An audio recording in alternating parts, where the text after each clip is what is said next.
పీలేరులో రియల్టర్లు DKT భూమిని ప్లాట్లుగా విభజించి విక్రయించి తమను మోసం చేశారని పలువురు ఆర్టీసీ ఉద్యోగులు ఆరోపించారు.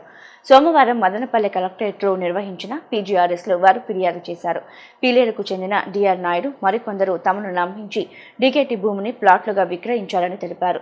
ఉద్యోగులంతా కలిసి సుమారు 2 కోట్లకు విలువైన ప్లాట్లు కొనుగోలు చేసి తీవ్రంగా నష్టపోయామని ఆవేదన వ్యక్తం చేశారు. ఈ వ్యవహారంపై సమగ్ర విచారణ జరిపించి బాధితులపై చట్టపరమైన చర్యలు తీసుకొని తమకు న్యాయం చేయాలని జిల్లా అధికారులను కోరారు. అందరూ ఉద్యోగస్తులు అప్పుడు 2019 సంవత్సరంలో డిఆర్ నాయుడు అసిస్టెంట్ మేనేజరు పురం లక్ష్మయ్య, విఎన్ రెడ్డి, విఆర్ రెడ్డి వీళ్ళందరూ 17 మంది నాయకులు కలిసి మా దగ్గర ఇళ్ల ప్లాట్లు బ్యాంకులో లోన్ పెట్టుకునే విధంగా తీయిస్తామని చెప్పి మనిషికి 40,000 చక్కన 2 కోట్లు వసూలు చేసినారు. అప్పటి నుంచి వాళ్ళు దురుద్దేశంతో డికెటి భూముల భూమిని మమ్మల్ని మోసం చేసినారు.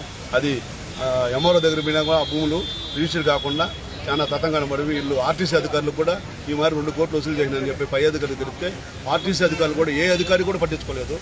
కానీ ఇంకా విధులైన పరిస్థితుల్లో 1 సంవత్సరం రోజులు అధికారులందరూ పట్టించుకోవడం వల్ల పీలేరు పోలీస్ స్టేషన్లో కేసు పెట్టడం జరిగింది. పీలేరు పోలీస్ స్టేషన్లో కూడా 1 సంవత్సరం రోజులు ఎఫ్ఐఆర్ కట్టకుండా మమ్మల్ని అందరూ తిప్పించినారు. 1 సంవత్సరం తర్వాత మళ్ళీ ఎఫ్ఐఆర్ కట్టినారు. ఎఫ్ఐఆర్ కట్టి కాలయాపన చేస్తున్నారు. ఇప్పుడు కూడా 2 ఏళ్లుగా 12 ఏళ్లుగా కాలయాపన చేస్తున్నారు. మాకు భూములు మాత్రం రైతుల దగ్గర డికెటి భూములు కొన్నారు. సుమారుగా 19 ఎకరాల 30 సెంట్లు ఉన్నది. దయచేసి కలెక్టర్ గారు, ఎంఆర్ఓ గారు వీళ్ళందరూ పరిశీలించి మా భూములను కనీసం దానికి డబ్బులు కూడా కట్టేదానికి కూడా మేము ఆర్టీసీ కార్మికులందరూ కూడా డబ్బులు కూడా మేము పే చేస్తాము. దానికి ఎంత అమౌంట్ అయినా కూడా గవర్నమెంట్కు దయ ఉంచి మా భూములను అందరికీ కాపాడి 480 మందికి న్యాయం చేయవలసిందిగా మిమ్మల్ని అందరినీ సవినయంగా కోరుకుంటున్నాం సార్. మీకు మోసం చేసిన వాళ్ళ పేర్లు చెప్పు. డిఆర్ నాయుడు, విఎన్ రెడ్డి, పురం లక్ష్మయ్య, కేఎం రెడ్డి, విఆర్ గోపాలు, నగిరిపల్లి రమణ,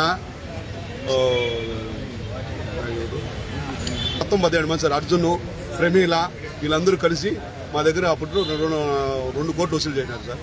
అప్పటి నుంచి ఇప్పటి వరకు మోసం చేశారు మాకు. ఇంతవరకు దాని గురించి ఏమాత్రం పై అధికారులు కానీ ఆర్టీసీ అధికారులు అసలు పట్టించుకోవడం లేదు. వాళ్ళు మోసం చేసి డబ్బులు కూడా వాళ్ళే 50 లక్షలు కొని 1,30,00,000 అని చెప్పి రాసుకొని మోసం చేసి వాళ్ళు డబ్బులు తీసుకొని వాళ్ళు మాత్రం ప్లాట్లు గిట్లు కొనుక్కొని జలసాగా అనుభవిస్తున్నారు. కార్మికులే నష్టపోయినారు. మేము ఆ రోజు డబ్బులు లేక 2019లో బ్యాంకులో బంగారు చర్యలు తీసుకోవాలని చెప్పి కలెక్టర్ కూడా ఫిర్యాదు చేసినాము. కాబట్టి రెవెన్యూ అధికారులు అందరూ కరుణించి మాకు పట్టాలు ఇచ్చేటట్టుగా సహకరించాలని కోరుతున్నాం.